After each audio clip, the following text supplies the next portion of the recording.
Hello दोस्तों, आज मैं आपके सामने में एक नया टॉपिक लेके आया हूँ जिसका शीर्षक है द गुप्ता पॉलिटी, अर्थात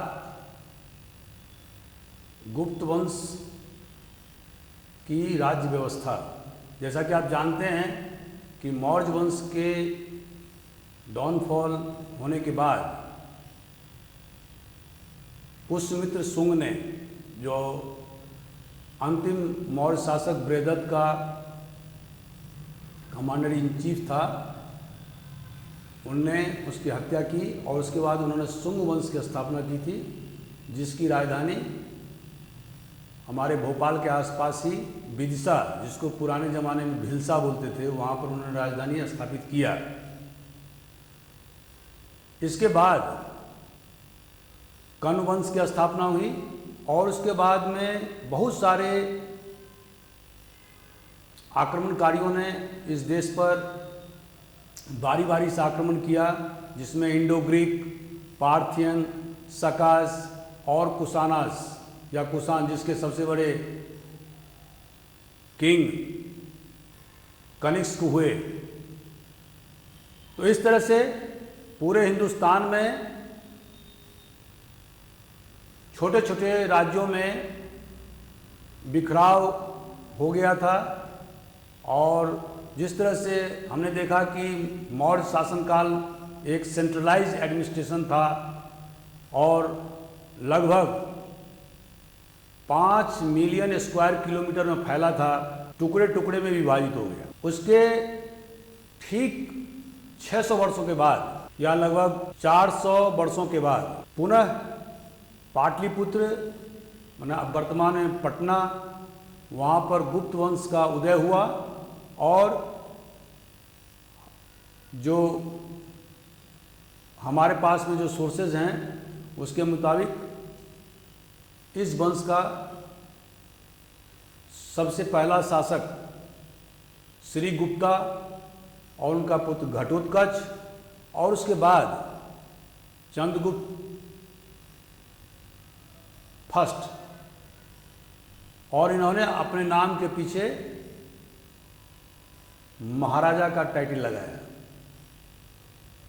तो ईसा सन 320 एडी में गुप्त वंश की स्थापना हम कह सकते हैं, क्योंकि गुप्ता कैलेंडर भी उसी सन से शुरू होता है। अब चलते हैं कि गुप्ता पॉलिटी माने गुप्ता राज्य व्यवस्था क्या था। तो गुप्त वंश की राज व्यवस्था के बारे में जानने से पहले हमें उस पीरियड के क्या क्या सोर्सेज थे, क्या क्या स्रोत थे, इसके बारे में हमें जानना जरूरी है। दोस्तों, हमने बताया था कि जब भी आप एंशिएंट इंडियन हिस्ट्री या मेडिवल इंडियन हिस्ट्री से संबंधित कोई भी प्रश्न का हल करें तो सोर्सेज जरूर लिखें, इससे आपको अच्छे मार्क्स मिलेंगे। तो सोर्सेज बताना जरूरी है। तो अब चलते हैं कि सोर्स क्या है। तो पहला है लिटरेरी सोर्स,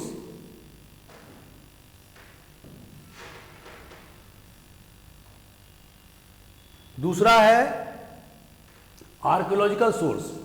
तो पहले हम लिटरेरी सोर्स पर फोकस करते हैं।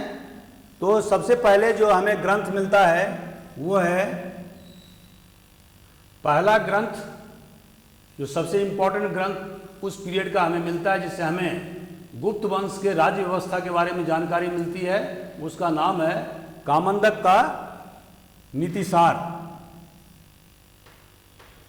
ये वर्चुअली कौटिल्य के अर्थशास्त्र को फॉलो करता है और उस पीरियड में राज्य व्यवस्था कैसी थी, इंटर स्टेट रिलेशन क्या था, राजा को किस प्रकार से अपने कर्तव्यों का निर्वहन करना चाहिए, इन सब बातों का उल्लेख इस ग्रंथ में मिलता है और इससे हमें बहुत सारी जानकारी गुप्त वंश के शासन व्यवस्था के बारे में मिलती है। अब हम चलते हैं दूसरा ग्रंथ। दूसरी किताब क्या है? वजिका का कुमुदी महोत्सव।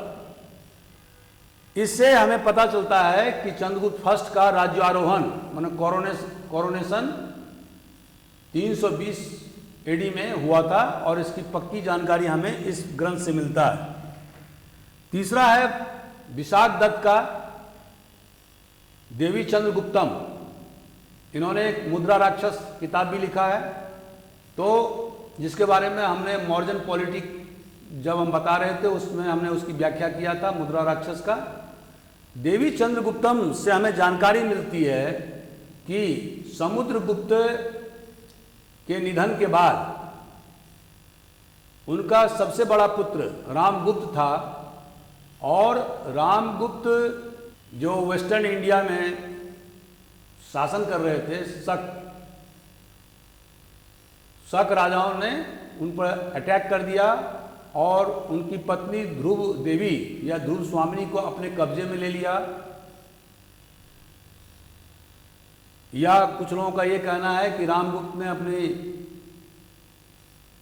पत्नी को सरेंडर किया और तब जाकर के वो छूट पाए। इससे व्यथित होकर के उनका दूसरा भाई चंद्रगुप्त द्वितीय ने शक रूलर्स के खिलाफ में कार्रवाई किया और वहाँ से अपने भाई के पत्नी ध्रुव स्वामिनी को निकाला। और इतना ही नहीं, उन्होंने शक राजाओं को डिफीट किया और उसके बाद में रामगुप्त की हत्या करके ध्रुव स्वामिनी से शादी किया और फिर उन्होंने गुप्त वंश के शासक के रूप में अपने आप को स्थापित किया। इस कहानी का पूरी जानकारी हमें देवी चंद्रगुप्तम से मिलती है। तीसरा है शूद्रक। शूद्रक का मृच्छकटिका, ये ग्रंथ बहुत ही इंपॉर्टेंट ग्रंथ है और ये आम जनता का ग्रंथ है। इसमें एक ब्राह्मण चारुदत्ता का बसंत सेना कोर्टिजान मतलब बेस्या से लव अफेयर हो जाता है और इसके बारे में पूरे डिटेल में ये एक ड्रामा है जिसका मंचन बहुत सारे देशों में किया जा चुका है। तो इससे हमें उस समय के सामाजिक व्यवस्था के बारे में पता चलता है। और इसके बाद में सोमेश्वर का कथा सरित सागर है, जिससे हमें जानकारी मिलती है कि किस तरह से गुप्ता पॉलिटी के दौरान हिंदुस्तान के जो कल्चरल या जो सांस्कृतिक गतिविधियां साउथ ईस्टर्न एशिया में किस तरह से फैली, उसके बारे में जानकारी हमें सोमेश्वर के कथा सरित सागर से मिलता है। इसके बाद चलते हैं पुराणाज। जैसे आप जानते हैं कि पुराण 18 हैं, इसके बारे में हम बता चुके हैं। इस पीरियड के लिए खास करके ब्रह्मांड पुराण, नारद पुराण, भागवत पुराण, इससे हमें जानकारी गुप्त वंश के बारे में मिलती है। और खास करके जो उनका जेनियोलॉजिकल टेबल है उस पर ये पुराण प्रकाश डालते हैं, जिसको अपन वंशावली कह सकते हैं। और इससे हमें उस समय के जो सामाजिक और रिलीजियस जो धार्मिक स्थिति थी उसके बारे में भी हमें जानकारी मिलती है। इसके बाद में जैसा कि आप जानते हैं कि इस पीरियड में खास करके चंद्रगुप्त द्वितीय के समय में चीनी यात्री फाहियान आए थे और यहाँ के शासन व्यवस्था, सामाजिक, आर्थिक, धार्मिक व्यवस्था के बारे में उन्होंने विस्तृत लेख लिखे हैं। और ख़ास करके उन्होंने ये लिखा है कि किस तरह से इस पीरियड में आकर के अनटचेबल्स माने अस्पृश्य लोगों की संख्या बहुत ज़्यादा बढ़ गई थी। तो ये भी जानकारी हमें इस स्रोत से मिलता है। इसके बाद में जो रघुवंश पुस्तक है कालिदास का, महान ड्रामाटिस्ट नाटककार कालिदास की पुस्तक है रघुवंश। इससे भी हमें जानकारी गुप्त वंश के बारे में मिलती है कि किस तरह से जो फ्यूडेटरीज थे, जैसे कि सामंत थे, उन्होंने अपने नाम के आगे नृप ने राजा होता है लगाना शुरू कर दिया, क्षितिज लगाना शुरू कर दिया। जिससे कि पता चलता है कि उस ज़माने में जो फ्यूडिटरीज या सामंत लोग ज़्यादा पावरफुल हो गए थे। तो इसके बारे में जानकारी हमें रघुवंश से मिलता है। और इसके बाद हम चलते हैं आर्कियोलॉजिकल सोर्सेस। आर्कियोलॉजिकल सोर्सेस क्या हैं? जो हमें न्यूमिस्मेटिक एविडेंस मिलते हैं वो क्या है कि जैसे कि हमें जो चंद्रगुप्त फर्स्ट का क्वाइंस मिलता है उसमें कुमार देवी जो उनकी पत्नी है उसका भी उसमें उनके साथ ही उनका भी चित्र भी मिलता है, इसे जो कि लिच्छवी गणराज्य की राजकुमारी थी। और इसे पता चलता है कि कुमार देवी का सोशल प्रेस्टीज कितना ज़्यादा था और किस प्रकार से कुमार देवी से शादी होने पर चंद्रगुप्त प्रथम के ताकत में इजाफा हुआ। दूसरा, जो समुद्रगुप्त के जो क्वाइंस सिक्के मिले हैं उनसे पता चलता है कि उन्होंने अश्वमेध यज्ञ किया और कुछ क्वाइंस पर उनके द्वारा बीना बजाने का, मैंने जिसको फ्लूट बोलते हैं, बजाने का भी डिपिक्शन है, वर्णन है। और अपने आप को उन्होंने कविराज घोषित भी किया है क्वाइंस पर, लेकिन उनसे संबंधित कोई किताब या उनके द्वारा लिखी गई कोई किताब अभी तक सामने नहीं आए हैं। इसके बाद में चंद्रगुप्त द्वितीय के समय में जो उनके द्वारा सिक्के जारी किए गए थे वो पहले शासक थे जिन्होंने सिल्वर क्वाइंस इशू किया था, जिसको कि आज की तारीख में रुपया बोलते हैं। और जो कुमारगुप्त, मैंने चंद्रगुप्त द्वितीय के बाद में जो कुमारगुप्त शासक हुए उनके द्वारा भी क्वाइंस जारी किए गए थे और जिसमें अश्वमेध यज्ञ उनके द्वारा किया जाना पता लगता है। तो इससे पता लगता है कि ब्राह्मणिज्म गुप्त वंश में बहुत ज़्यादा पावरफुल रिलीजन था। ये भी पता लगता है कि चूंकि गुप्त वंश के शासकों ने सबसे ज़्यादा गोल्ड क्वाइंस इशू किए थे, इससे पता चलता है कि गुप्त वंश के शासन के दौरान आर्थिक स्थिति बहुत अच्छी थी, माने प्रॉस्पेरस था, संपन्नता थी। इतने ज़्यादा गोल्ड कॉइन्स हिंदुस्तान में न पहले और न बाद में कभी इतने ज़्यादा जारी नहीं किए गए थे। तो इससे पता चलता है कि गुप्त वंश के शासकों के शासन के दौरान जो आर्थिक व्यवस्था थी वो बहुत ही उच्च कोटि की हो गई थी, खास करके उनके शुरुआती दिनों में। इसके बाद में हम चलते हैं एपिग्राफिक सोर्सेस पर।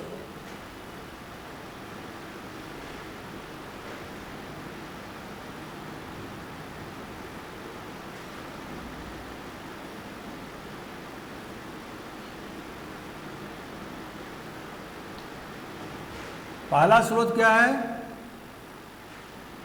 इलाहाबाद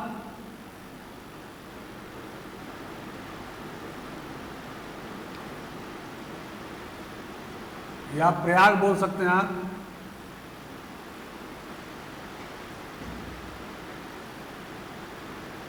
प्रशस्ति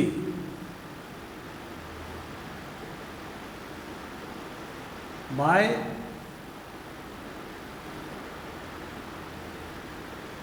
हरिसेन। ये प्रयाग या इलाहाबाद प्रशस्ति जो अशोकन पिलार पर लिखी गई है, एक्चुअली में ये अशोक का पिलर कौशाम्बी में था, इसको बाद में प्रयाग लाया गया और इसके बाद में उसी पिलर पर, अशोक के पिलर पर जो समुद्रगुप्त का जो कोर्ट पोएट था हरिसेन, उन्होंने समुद्रगुप्त के बारे में पूरी जानकारी लिखा है कि उन्होंने क्या क्या कंक्वेस्ट किए हैं, कहाँ कहाँ उन्होंने किस किस राजा को उन्होंने हराया। ये सब जानकारी जो है इलाहाबाद प्रशस्ति से हमें मिलती है, जिसमें बताया गया है कि किस तरह से समुद्रगुप्त ने आर्यावर्त माने नॉर्दर्न इंडिया के 9 राज्यों को हराया, 12 सॉदर्न स्टेट को हराया, 5 फ्रंटियर स्टेट खास करके पंजाब, नेपाल, कामरूप जिसको आसाम बोलते हैं, बंगाल, वहाँ के राजाओं को हराया। और इसके बाद जो अताविका राज्य हैं, अताविका क्या होता है?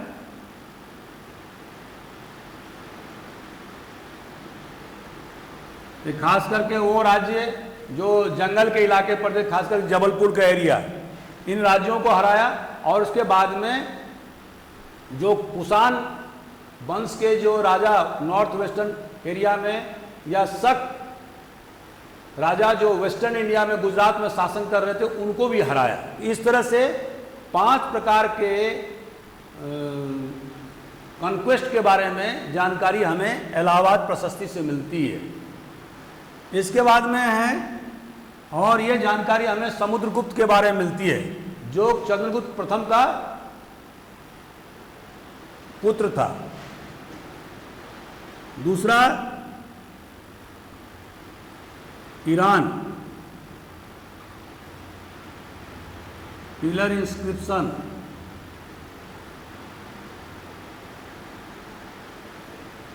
ये ईरान जो है वो सागर डिस्ट्रिक्ट में पड़ता है।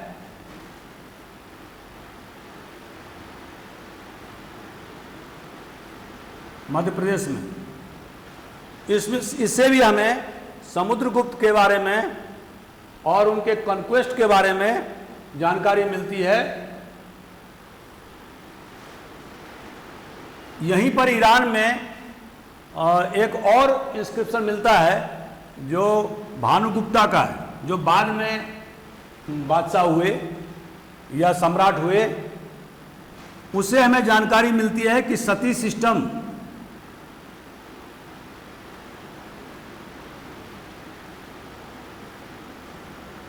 प्रचलन में आ गया था। ये भानुगुप्ता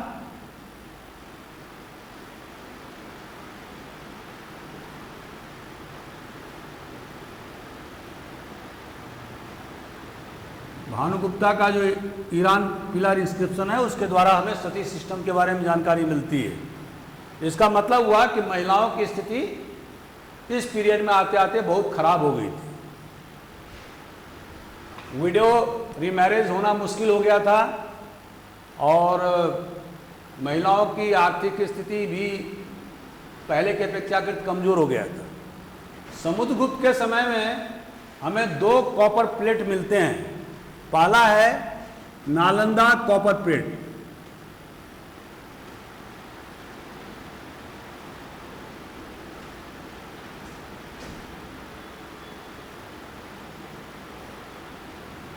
जैसा कि आप जानते हैं कि नालंदा वही है जहाँ नालंदा यूनिवर्सिटी विख्यात यूनिवर्सिटी हुआ करता था, और पटना से, वर्तमान पटना से 100 किलोमीटर की दूरी पर स्थित है। यहाँ पर नालंदा कॉपर प्लेट से हमें जानकारी मिलती है कि समुद्रगुप्त ने एक ब्राह्मण was donated A village with the power to collect taxes from peasants.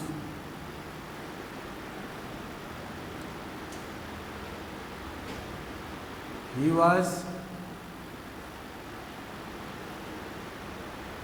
given several immunities.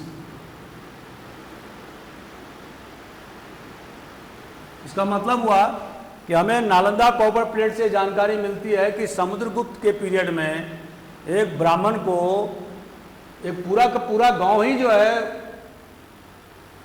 उनको डोनेट कर दिया गया था, दान में दे दिया गया था, और वहाँ की जो जनता थी ने किसान से टैक्स वसूलने का भी पावर उनको दे दिया गया था,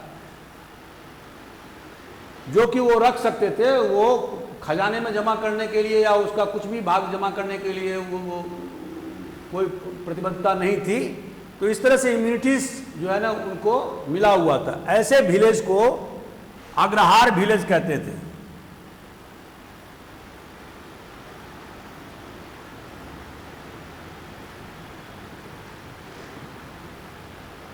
दक्षिण भारत में सतवाहन पीरियड में ब्राह्मणों को जो विलेज डोनेट किए जाते थे उसको ब्रह्मदेव विलेज कहते थे।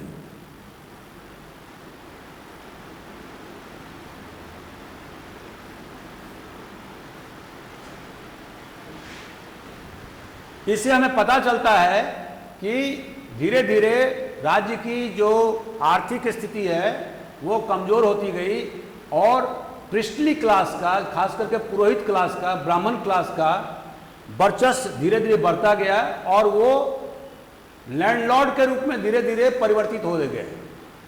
तो लोकल रूरल जमींदार के रूप में उनकी प्रगति होती गई। इस कॉपर प्लेट से हमें पता चलता है। दूसरा कॉपर प्लेट मिलता है गया कॉपर प्लेट। ये एरिया भी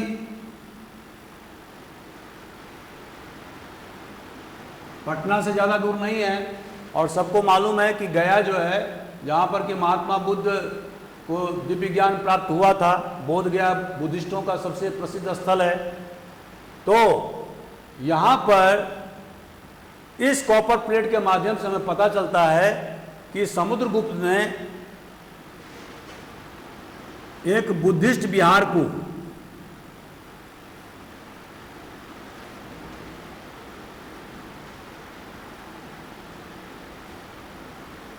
एक पूरे के पूरे गांव डोनेट कर दिया था।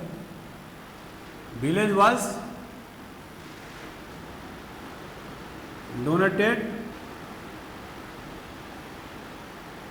For the upkeep of Buddhist विहार।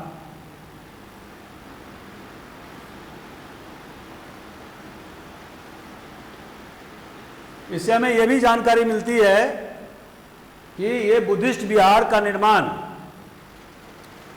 श्रीलंका के राजा मेघवर्मन ने किया था।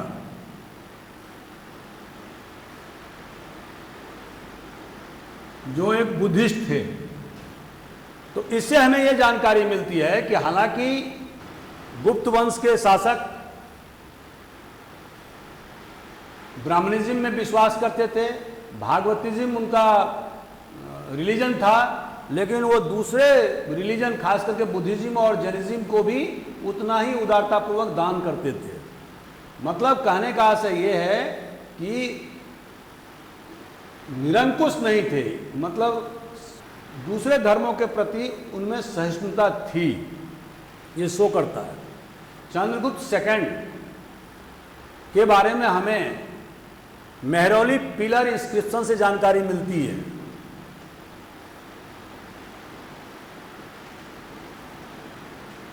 आयरन पिलर है।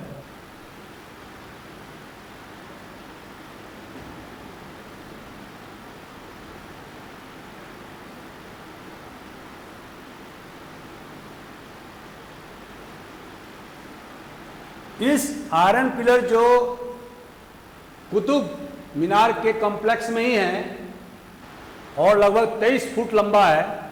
आज तक इस पिलर में, चूंकि आयरन पिलर है, लेकिन आज तक इसमें रस्ट नहीं हुआ, उन्हें जंग नहीं लगे हैं।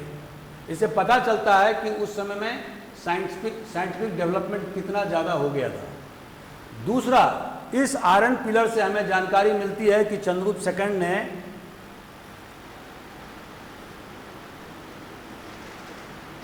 वेस्ट ऑफ इंडस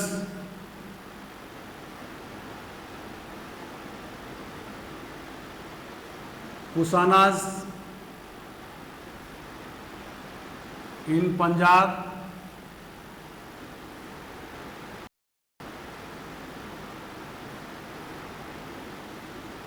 सकाज इन गुजरात इनको डिफीट किया था और इस तरह से ये सारे एरिया गुप्ता शासन व्यवस्था के अंग हो गए थे। इसके बाद में हमें भीतरी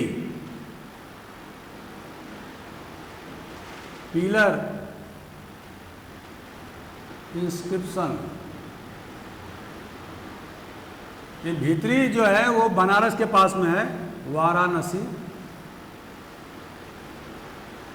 इससे हमें स्कंद गुप्ता के पीरियड के बारे में जानकारी मिलती है और इसमें बताया गया है कि किस तरह से स्कंदगुप्त ने हुनों के आक्रमण को मुकाबला किया, उनको हराया और उसके बाद भी उनमें किसी प्रकार का कोई घमंड नहीं आया और जो कंकर्ड थे, जो जिनको उन्होंने हराया था, उनके साथ में सौहार्दपूर्ण व्यवहार किया। इन सब स्रोतों से हमें ये जानकारी मिलती है, जैसा कि मैंने पहले भी कहा, कि गुप्ता पॉलिटी का पहला पॉइंट क्या है, बेनिवोलेंट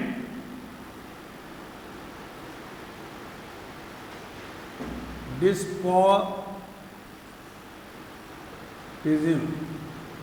हिंदी में इसका अनुवाद करेंगे परोपकारी निरंकुशता।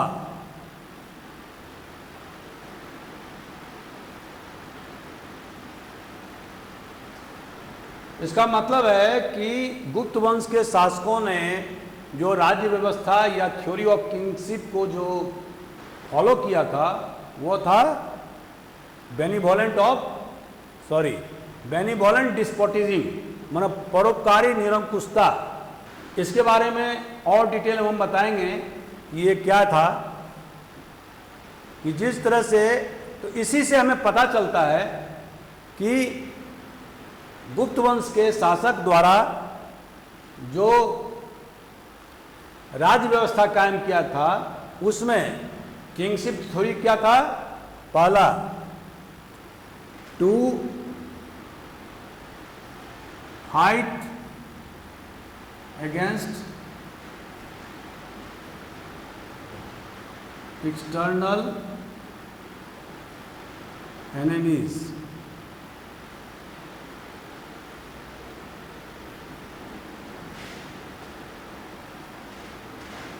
and to make war and peace। गुप्त वंश के शासकों के द्वारा जो किंगशिप थ्योरी इजाद किया गया था उसका पहला ये था कि वो खुद कमांडर इन चीफ हुआ करते थे और जब भी कोई वार होता था, यदि युद्ध लड़ना होता था तो वो आर्मी को खुद लीड करते थे। जैसा कि हमको इलाहाबाद प्रशस्ति से जानकारी मिलती है कि समुद्रगुप्त ने दक्षिण का अभियान किया था या अन्य जो राजवंशों को हराया था, उन्होंने खुद कमांडर इन चीफ बन करके सभी दूसरे राज्यों को हराया था। इसी तरह से चंद्रगुप्त सेकंड ने जो शक शासकों के खिलाफ में अभियान छेड़ा था या कुषाणों के खिलाफ में अभियान छेड़ा था, इन सबके को परास्त करने का काम उनके लीडरशिप में हुआ था। तो दूसरा पॉइंट ये आता है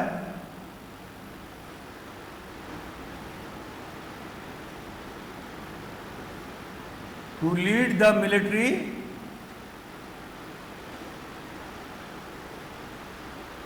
इन वार।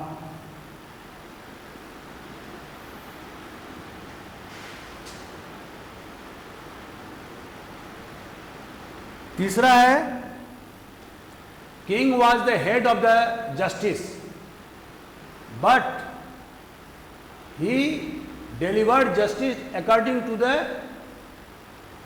Usage and customs prevalent in those times. Emperor का लीजिए, emperor was the head of justice. एक पॉइंट और है कि गुप्ता शासकों के द्वारा जो भी न्याय व्यवस्था के तहत में डिसीजन दिए जाते थे वो निरंकुश नहीं थे, उन पर बहुत सारी पाबंदी भी लगाई गई थी। जैसा कि दोस्तों आप जानते हैं कि उस पीरियड में सबसे ज़्यादा धर्मसूत्राज और धर्मशास्त्राज लिखे गए हैं, और ख़ास करके नारद धर्मसूत्राज से हमें जानकारी मिलती है कि king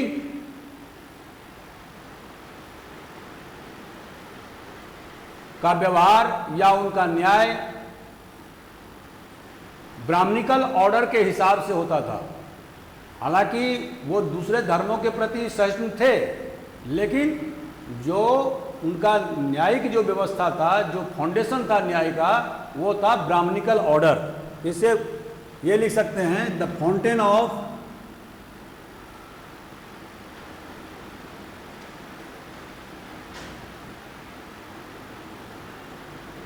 justice emanated from Brahminical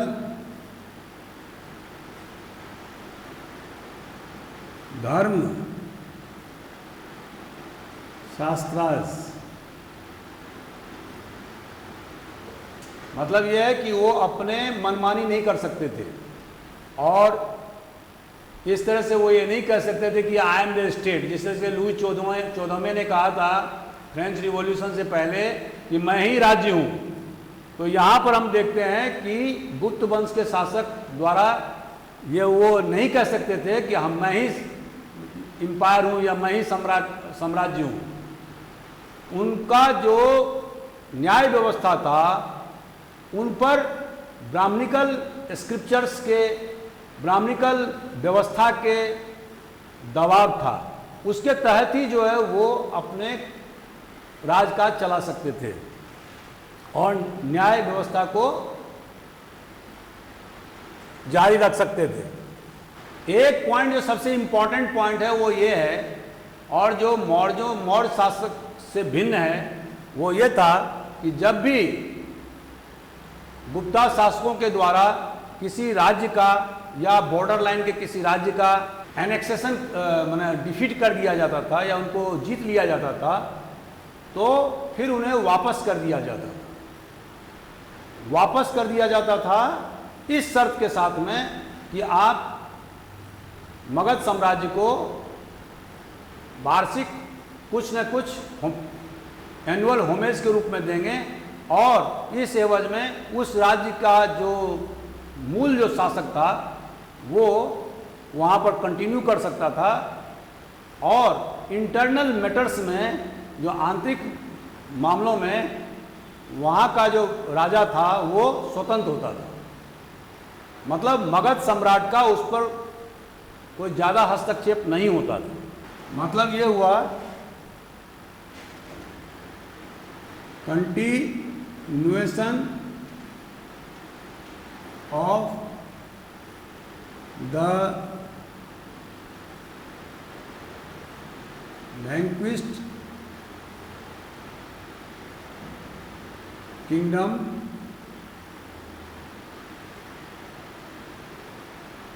in lieu of annual homage to Magad emperor.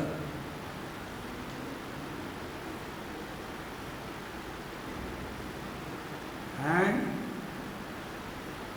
non-interference by the emperor in the internal matter of vanquished kingdom।